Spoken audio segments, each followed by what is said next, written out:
Olá, boa tarde a todas e todos. Seja bem-vindo a mais uma transmissão ao vivo da Defensoria Pública do Rio de Janeiro. Hoje nós vamos conversar com a Defensora Pública Patrícia Cardoso, que é coordenadora do Núcleo de Defesa do Consumidor. Ela vai falar sobre planos de saúde. Saúde, que, como você sabe, é o tema da campanha nacional de defensores públicos em 2016. Você pode mandar a sua pergunta comentando aqui embaixo nesse post e nós vamos responder aqui ao vivo. Boa tarde, doutora Patrícia. Boa tarde, é um prazer estar aqui. Bom, vamos começar aqui respondendo as perguntas que já foram enviadas previamente por nossos seguidores. Uma pergunta da Kênia Nascimento. Boa noite, gostaria de saber se é permitido o aumento de 25% no plano de saúde sem ter mudado de faixa etária. É possível? Olha, é possível. Primeiro, as pessoas têm que saber a diferença entre planos de saúde individuais e planos de saúde coletivos. Os planos de saúde individuais são aqueles que se contratam individualmente, diretamente com uma operadora de saúde suplementar. E os individuais, os coletivos, são aqueles que uma empresa, associação de classe ou entidade contrata com uma operadora de saúde e o consumidor é beneficiário. Então, esse tipo de contrato coletivo, ele pode ter um reajuste superior ao daquele divulgado pela ANS anualmente. Então, 25% não foi o índice desse ano da ANS, gerou em torno de 13%. No entanto, o contrato dela provavelmente é coletivo, né? E pela variação do próprio risco do contrato, as partes, ou o empregador, ou a associação e a operadora, compactuaram com com esse tipo de reajuste, com esse percentual, ou esse percentual foi imposto pela operadora ao contratante, que no caso é o empregador ou a associação de classe dessa pessoa. Então, assim, que aparentemente, né, quando você faz um plano coletivo, normalmente ele tem um preço mais baixo, um preço inferior do que o individual. Mas nem sempre pode ser uma vantagem, né? Quando chegar a hora do reajuste, ele vai ter um choque. Os planos coletivos hoje, eles são um grande problema para a saúde suplementar. Na verdade, a saúde suplementar hoje enfrenta uma grande crise, né? Crise de prestação de serviço, crise de preço, crise até na própria regulação, né? Porque a gente sabe que a saúde suplementar é um serviço regulado pela ANS. Então, quando você for contratar um plano de saúde, interessante que você pergunte para aquele corretor, né, para aquela pessoa que está te oferecendo, por que aquele preço está tão abaixo do valor que você vinha tendo acesso no mercado dos planos individuais? Provavelmente porque esse valor é de um plano coletivo, né?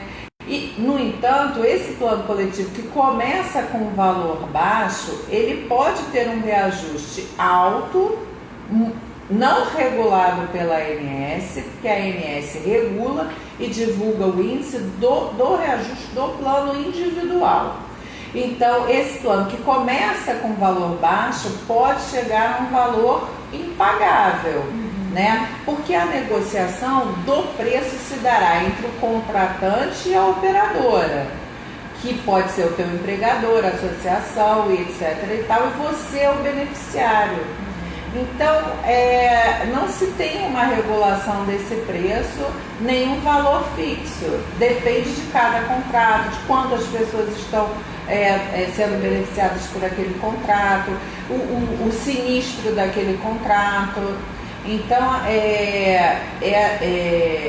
se inteirar e esclarecer com quem está vendendo o plano, se esse plano é individual ou coletivo, é muito importante. Hoje, por conta dessa regulação de preço dos planos individuais, que as operadoras não cansam de dizer que não acompanha o custo da operação, as operadoras estão hoje numa situação de só oferecer plano coletivo. E as pessoas não estão conseguindo mais contratar no individual. O individual, para ser contratado, está com um preço muito elevado. Então, assim, a gente não sabe se correr o bicho pega, se ficar o bicho come. A gente está hoje numa situação muito difícil na saúde suplementar e na saúde pública, como já foi salientado pela defensora Thais a semana passada. Os órgãos de defesa do consumidor estão muito preocupados com a situação da saúde suplementar. Existe, eu tenho acesso a essas planilhas, mesmo sendo um contrato coletivo, eu tenho como saber qual é a justificativa deles para chegarem a esse índice ou de 25% ou mais ou menos de reajuste no caso coletivo?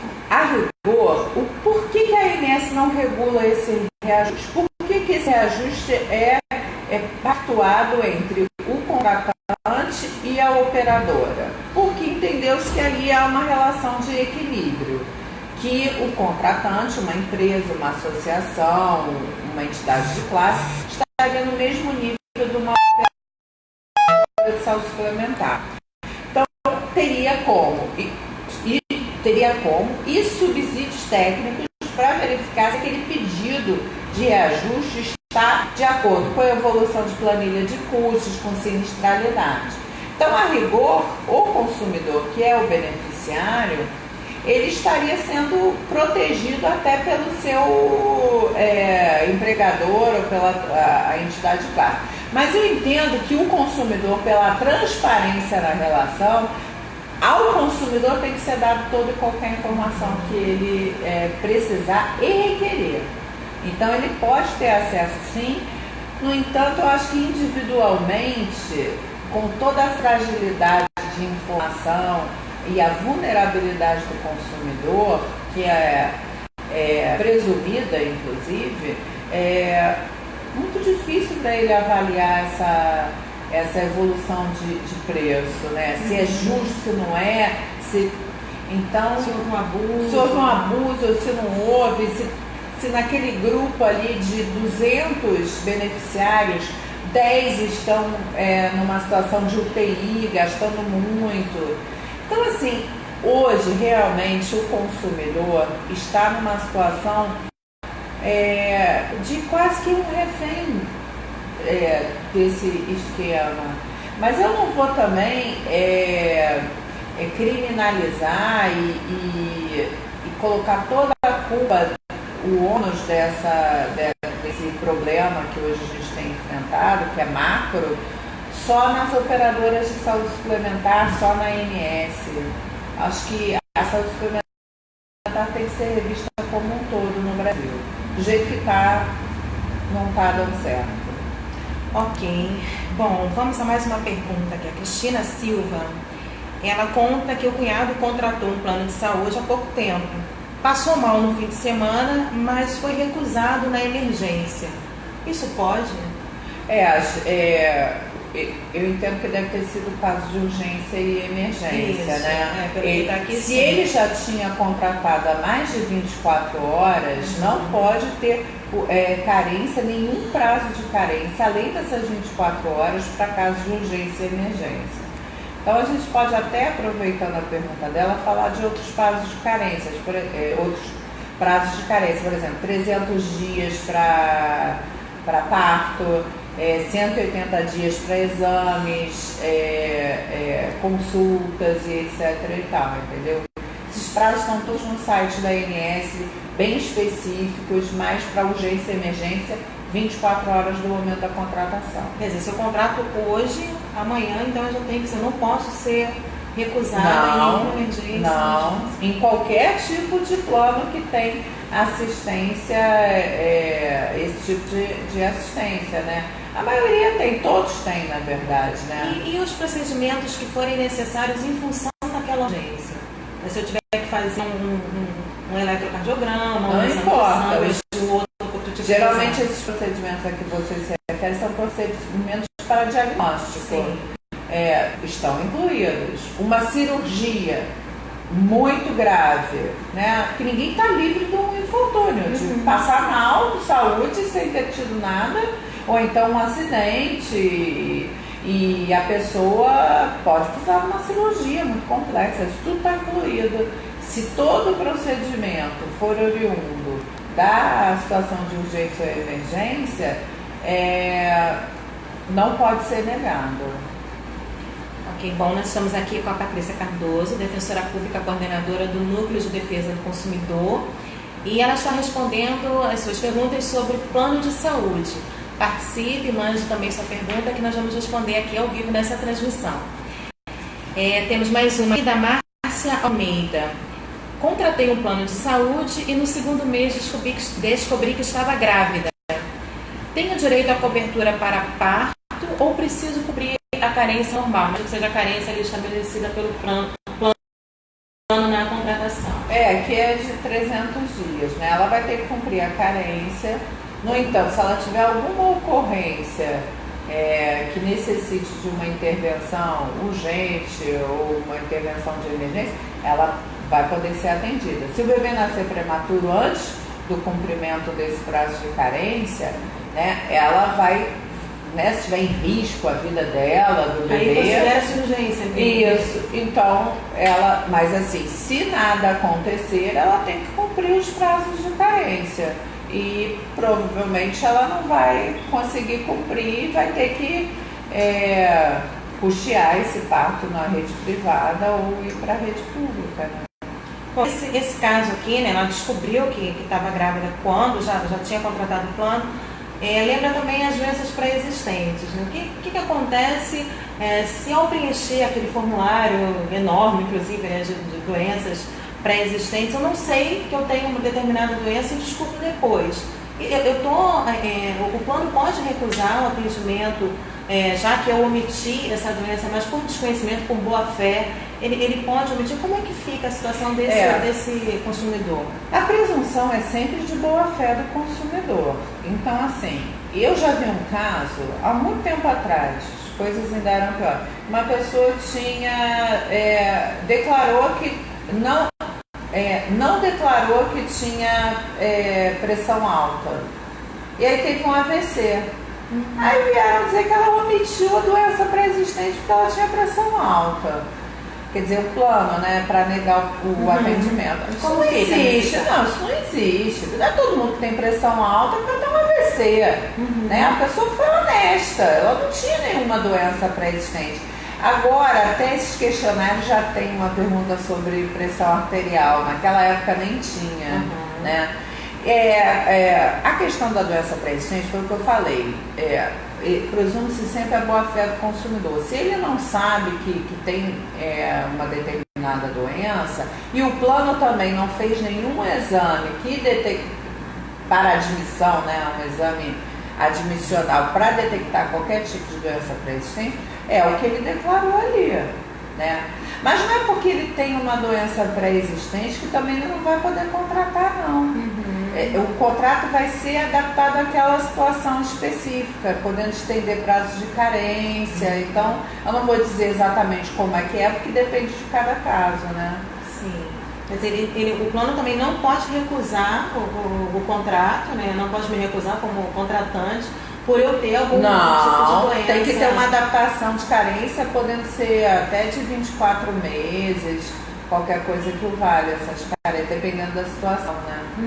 Então não pode. O plano, a operadora de saúde suplementar, seguradora, não pode recusar receber o consumidor. Não pode selecionar. Pode selecionar, senão só vai selecionar gente nova com tudo em cima de saúde, né? E os idosos, né? E as partes mais vulneráveis, né? Em termos de saúde mesmo. Então, assim, o que os contratantes têm que aceitar e fazer as adaptações necessárias, colocar o seu preço. O que hoje está acontecendo é que o consumidor individualmente não está conseguindo pagar esse preço de ingresso, o idoso, né? Sim, são os planos individuais para idosos, estão com preços muito caros, né?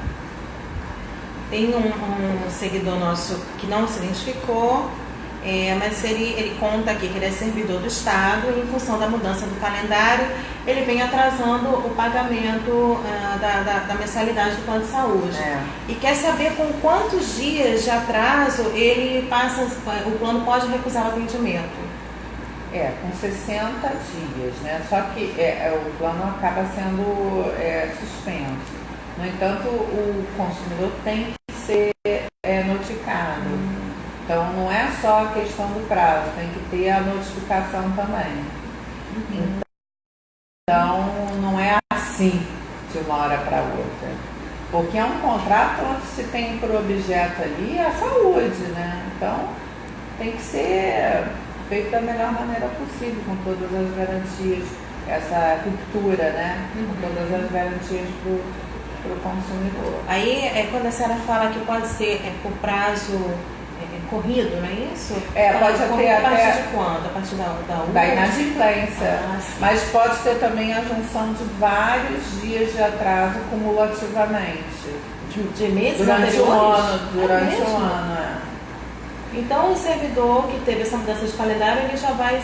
Não, mas olha só, não vai dar 60 dias. A gente tem que rezar para isso não acontecer. Né? Eu espero que o calendário se normalize antes desses 60 dias. Né? Todos nós esperamos. Né? Bom, quais são os prazos máximos de carência que podem ser exigidos pelo plano?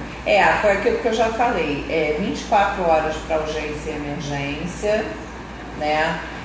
300 dias para parto, 180 dias para exames, consultas, procedimentos mais complexos, né? No site da ANS, a pessoa pode consultar todos esses prazos de acordo com cada plano, com cada tipo de plano, né? No site da ANS, qual é o site? www.ans.gov, do governo federal, né?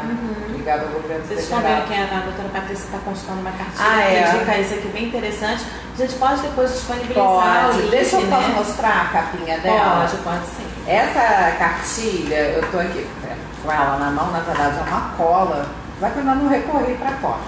É uma cartilha desenvolvida pelo Nudecom também, né, sobre saúde suplementar, planos de saúde. Não foi só desenvolvida pelo Nudecom, foi desenvolvida pelo Sistema Estadual de Defesa do Consumidor, Defensoria, OAB, MP estadual, MP federal, PROCON estadual e PROCON carioca. E a gente vai colocar essa cartilha disponível para consulta. Ela está muito atual, tem muitas dicas, ela é bem prática, uma linguagem super bem acessível, didática, bem didática. E é um orgulho para a gente ter feito essa cartilha de orientação, né? E todos os órgãos juntos, bem interessante. Nós vamos colocar logo depois dessa transmissão, a gente vai colocar o link para quem não conseguir acompanhar, vai poder acessar e tirar também as dúvidas ali. Bom, tem mais uma pergunta aqui. Quem tem direito a acompanhamento na internação? Isso é muito importante. Independentemente do que está escrito no contrato, se dá direito à internação do idoso e da criança, pelo Estatuto do Idoso, pelo Estatuto da Criança e do Adolescente, tem que ser necessariamente feita com acompanhante. O idoso é aquele que pelo Estatuto tem mais de 60 anos, né? E a criança é aquela até 12 anos de Estatuto da Criança e do Adolescente, mas eu entendo que até o adolescente precisa desse acompanhamento. Nesse caso, independentemente do plano que eu contratei, prevê acompanhante ou não? Independentemente. Eu tenho... Não, são pessoas com uma faixa etária que já prevê que já fica presumida a vulnerabilidade. Como é que você vai deixar uma criança sozinha, sem a mãe, sem o pai, um idoso, né? Não tem como. Então, tem que ter... No DECOM, quais são os casos mais comuns que chegam lá de queixas em relação ao plano de saúde? Olha, o Nudecom, a gente tem um serviço muito eficiente com relação ao tratamento da saúde suplementar, né? A gente se especializou mesmo. A gente hoje tem um setor dentro do Nudecom que só trata de saúde suplementar, né? Então, o dia inteiro são 2 defensoras só pensando nisso, né? E a gente recebe casos o dia todo, muito dramáticos às vezes, sabe? Porque quando se mexe com a saúde da gente ou de um ente querido, é muito difícil de entender quando surge um problema nessa prestação de serviço. Então, a gente tem basicamente, hoje, de mais pesado, a gente tem tudo, tá? Uhum. Mas assim, a não cobertura de alguns procedimentos, só tem um plano, mas aquele procedimento ali não foi autorizado, aquela renovação de uma internação psiquiátrica não foi autorizada por mais de 30 dias, então a negativa de alguns procedimentos, negativa de fornecimento de alguns remédios de uso domiciliar, apesar que a gente tem na lista da ANS um rol enorme de medicamentos de uso domiciliar, por exemplo, de tratamento oncológico do câncer, é obrigatório. Muitas vezes a gente pega uma negativa. E a gente hoje... saúde deve cobrir esses casos? Deve, né? Há alguns poucos anos a ANS já começou a soltar rol de procedimentos e medicamentos que são obrigatórios, porque pela lei o fornecimento do medicamento se dará no ambiente hospitalar. No entanto, alguns medicamentos, até para melhor recuperação do paciente, a pessoa pode ir para casa e fazer o tratamento em casa. Então a gente tem muita quimioterapia com remédio. Então a ANS, isso pode ser consultado no site da ANS, é a lista dos medicamentos. Então a gente tem uma demanda disso. A gente tem também hoje uma demanda muito grande dos planos coletivos rescindidos unilateralmente pelas operadoras. Isso é um problema. Sem comunicar, sem... Não, olha só, existem 2 situações. Por quê? Porque a operadora, hoje o Brasil está vivendo uma crise econômica que é notório, né? Está aí para todo mundo ver, e muitos empregadores ou associações, né, não estão conseguindo bancar aquele contrato. No preço que a operadora está pedindo para renovação, qualquer coisa que o valha, né? Se dá geralmente de 1 em 1 ano isso. E acaba que o contrato não é renovado. Então aquele monte de pessoas ficam desprotegidas, sem contrato coletivo. Então hoje a regra é que a operadora notifica o empregador ou a associação do plano coletivo e a associação, o empregador, tem que notificar os beneficiários, né? Então, assim, até mesmo com todas essas etapas sendo cumpridas, né, mesmo assim é um problema social muito grave, porque aquelas pessoas ali que estão pagando pouco de um plano coletivo descontado no contra-cheque ou qualquer coisa que vale, ou pagando para a associação, para uma intermediária, não tem dinheiro para contratar um individual. E no meio desse processo, todo desse caminho, de um notificar o outro e tal, às vezes ocorrem problemas, porque às vezes o empregador não é notificado com prazo de 60 dias, porque ele é notificado para poder entender que vai perder aquele direito ao plano. E outro. Caiu. Não acredito. Voltou. Ou, como eu estava falando anteriormente, esse contrato ele é notificado para no prazo de 60 dias, ele é notificado da rescisão, para no prazo de 60 dias poder migrar para um plano individual ou para um plano coletivo, e no individual sem carência. Então, assim, não é que isso garanta a saúde suplementar para ele numa outra frente, mas pelo menos oportuniza a procura pelo plano individual sem que sejam cumpridos novos prazos de carência. Então, hoje a gente tem, por conta de todos os problemas econômicos que a gente está enfrentando, a gente tem muitos contratos coletivos sendo rescindidos. Inclusive porque não se segura pelo valor contratado, entendeu? Porque os prestadores também cobram de uma maneira absurda das operadoras, mas essa não é uma briga nossa. Mas de qualquer maneira, a gente tem que entender, compreender essa relação para poder entender mais a fundo os problemas. Então hoje a gente tem essa demanda muito severa no Nudecom. Mas o que a gente fez? No Nudecom a gente a gente já tinha contatos com algumas principais operadoras de saúde suplementar aqui do Rio para resolução de conflitos extrajudicialmente. Ano passado, o que a gente conseguiu? A gente aprimorou essa prática, a gente assinou termos de cooperação com as principais operadoras para facilitar esse diálogo, a resolução extrajudicial de conflitos, sem que seja necessário ajuizar uma ação, né? Então hoje a gente tem nesse projeto um sucesso de 90% de acordos em média, né? Então quando a pessoa chega no Nudecom é um protocolo, a tentativa da solução extrajudicial de conflitos, né? E a gente vem conseguindo, mas esse setor está em crise e a demanda vem aumentando severamente. Bom, agora eu queria que a senhora dissesse, né, para os nossos seguidores aí, para os internautas, o que fazer, onde procurar ajuda, onde procurar o Nudecom, quais são os endereços, telefones, como ele deve proceder. Você, consumidor que esteja com algum problema relacionado à saúde suplementar, em primeiro lugar, saiba que existe uma agência reguladora que regula essa atividade, que é a ANS.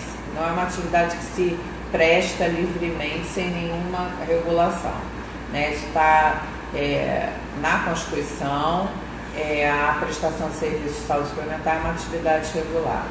Caso você enfrente qualquer problema, não conseguiu resolver diretamente com a operadora ou com a seguradora, procure um órgão de defesa do consumidor, né?